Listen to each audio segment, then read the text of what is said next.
Hello and welcome to the Alpha Movement Podcast. My name is Tom Foxley, and on today's show it is another solo episode, and I'm going to be taking on the challenge of providing a kind of a template, a baseline, a few ideas on programming for mixed martial arts and BJJ. I was asked by someone over Messenger, and it's something that's such a complex subject that I thought I'd put it out to you guys as well, because it gives you a good idea about training for general kind of ideas. And the reason why it's complex is because there's all these different requirements, especially in mixed martial arts, where you got all different sports within there as well, but also BJJ, just because it's a very you've got like these short, powerful movements that you also need to have an aerobic base, and you need to have strength. So it's very complex, and that's why I like the challenge of programming for it. In a personal experience, it's the only thing that actually stopped me getting completely fucking annihilated in my BJJ training that I'm very, very new to, is the fact that I have some very good conditioning and very good strength. Without those two things, I would be even more annihilated than I already have been. And let me just say, strength is never a weakness in that regard. I can't give an exact recommendation because obviously everyone is different. Everyone's requirements are different, their body is different, their needs are different, their strengths and weaknesses are different, and also they're at different stages in their training career. You might have someone who's been doing BJJ for 6 months like myself, or you might have someone who's been doing BJJ who's a black belt, doing it for 20 years, and is just a completely different beast to me.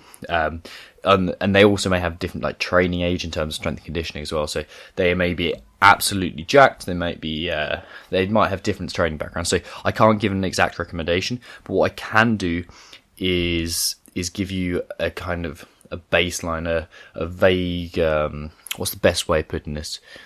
A kind of some reference points, some things to consider, and some interesting observations, hopefully. The big thing I want you to do is, throughout all these kind of elements of training, I want you to separate both your BJJ training, your strength training, and your aerobic training by at least 8 hours and 2 meals, preferably. You can get by in about 4 hours, but unless you're an athlete that's got all this kind of stuff kind of planned out and ready, and your whole life revolves around it, or if you're self-employed and you can change your life around like I can, it's very difficult to do. If you've got a typical 9 to 5, it's very difficult. So try and separate them, and your recovery is a huge part in this. I don't have time to go into recovery now because it's just a whole new subject. But in terms of actual training, I'll separate it into two things really. The first thing that you need is a base, okay? And these are the 3 essential things that you need. The first one is strength training. You need to have that. As I said already, strength is never a weakness. You need to be strong. You need to be able to just completely dominate, because it will help you just push guys. I was basically handing guys off when I had no technique, and it was so helpful. And I've just been doing some prep for my interview with Doug Larson, who's coming on, and he is a CrossFit proponent, Barbell Shrugged fame, and I watched his BJJ match, his MMA match, sorry, and you could just tell he was so much fitter when the other guy was going back to his corner, and he was completely out of breath. Doug was just chilling out, and then he went back and annihilated the other guy. So basically the key is movement. If you get your movement right with the strength stuff, everything else will follow. Spend some time, set the base, set the foundations. It's one of those times where you got to go slow to go fast. You want to do basic barbell movements, so back squat, deadlift, overhead press, bent over row. It's quite an important thing to be doing a lot of pulling motion, so deadlifting, rowing, that kind of stuff. Any hip hinges, because in any kind of grappling sport, you spend a lot of time contracting and pulling in, kind of holding people close to you, trying to stay close. So you want to spend some time doing the opposite of that, because you're already getting enough kind of contraction and closing in around objects. So something that's be a very good baseline for a beginner or someone who isn't as experienced with lifting would be something like a 5x5 program. So 5 sets of 5 reps, getting progressively heavier over the weeks and months.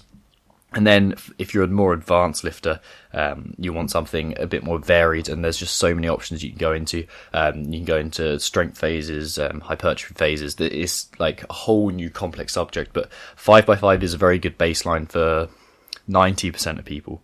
And then I'd chuck in some awkward objects listing, something like sandbag movement, because if you think you're trying to move, if you're trying to move like another person, they're not a barbell. It's very difficult to get that loading correct. But if you're lifting like some big heavy sandbags or some tires or some logs, the loading isn't the same, and it just helps you it's real strength. It's real applicable strength. And that is why you should include a bit of awkward object listing. The next piece is mobility, and I was tempted to put this first, but I think the mobility is actually being addressed fairly well from what I've seen in my limited experience. I've seen that most people are addressing mobility, but I want to kind of just let you know about the difference between mobility and flexibility. Flexibility for me is like when you can just hang out on your meat at the end of range. Mobility, on the other hand, when you've got strength in that position, like for example, a gymnast has excellent strength, excellent mobility, and flexibility. There's like flexibility is a component of mobility, in my opinion. So 10 minutes a day of mobility training will do you nicely. It's a nice thing to do before bed, so you can just kind of chill out completely. It's parasympathetic, so it's going to trigger your sleep, your rest and digest mode. The next thing is anaerobic conditioning. So conditioning that will help you in that kind of time frame. So very short, sharp bursts. So you're not going to be doing hour-long sessions. You're not going to be doing hour-long rounds.